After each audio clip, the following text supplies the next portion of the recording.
जी निज़ामी साहब, क्या इंकशाफ करेंगे आप? इंकशाफ तो कोई नहीं, आपको पता है बड़ी देर से ये चीज़ चल रही है कि जी आर्मी चीफ को एक्सटेंशन दी जाए।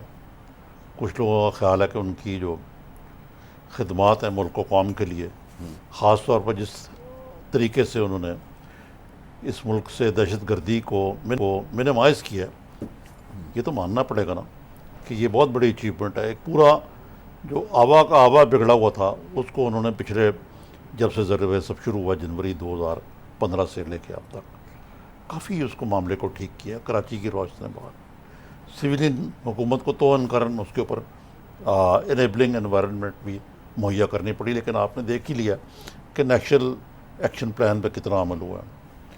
इन नामसाद हालात में जो कुछ हुआ, बाज़ लोग कहते थे कि जी आर्मी चीफ को एक्सटेंशन दें।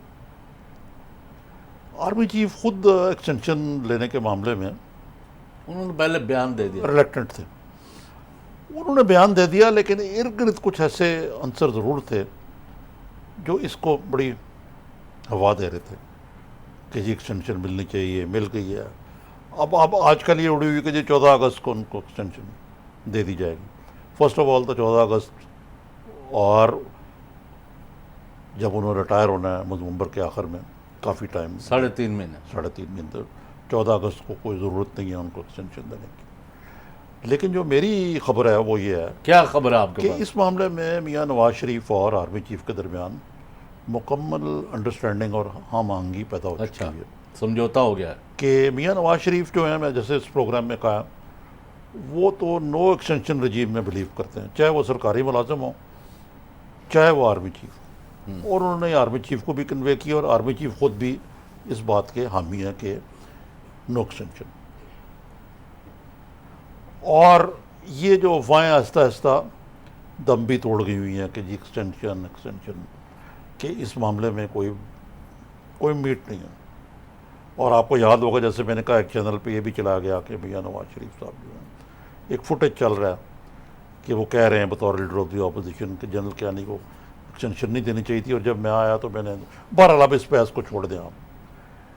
खबर क्या है? एक जो खबर है, जो कि मैं पहले आपको इस प्रोग्राम में इसका जिक्र हो चुका हुआ है बहुत पहले, वो ये है कि जनरल रहील शरीफ को फील्ड मार्शल बना दिया। अच्छा, field marshal of the arm forces, या क्या होता है ये? जी, field marshal of the arm forces. अब फील्ड मार्शल जो है पाकिस्तान के आइन में, मैं श्योर नहीं हूँ कि ये कोई नहीं है। एक दफ़ा पहले फील्ड मार्शल ज़रूर रहे हैं अयूब खान मरहूम, लेकिन अयूब खान ने पहले कू किया, फिर उसके बाद उन्होंने कमांडर इन चीफ थे, वो सदर भी थे, तो उन्होंने सदर, कमांडर इन चीफ और field marshal all rolled into one थे वो। अदरवाइज वो मैंने कहीं देखा जाके कि भाई ये किन लोगों को ये जो है ये दिया जाता है ओहदा जो है जी, तो मुझे ये इंकशाफ हुआ कि ये ओहदा ऐसे जर्नलों को दिया जाता है, और इसकी ऑनररी एक पोजीशन होती है जिन्होंने बड़ी एक्सेप्शनल कोई रेयरेस्ट ऑफ द रेयर को सर्विस की हो, उस लिहाज से जनरल रहील शरीफ क्वालिफाई करते हैं। बाकी जो मेरी इत्तला के मुताबिक जो बाकी मामला है वो अपने रूटीन के मुताबिक होगा। जब वक्त होगा जो सीनियर मोस्ट जनरल हैं वो उनका नाम पेश किया जाएगा, और प्राइम मिनिस्टर साहब उनमें चूज़ करेंगे, और यकीनन उसमें आर्मी चीफ का जो मौजूद हैं एक कलीदी रोल होगा कि नेक्स्ट आर्मी चीफ कौन होगा। और बड़ी अहम चीज़ है गुलाम हुसैन साहब,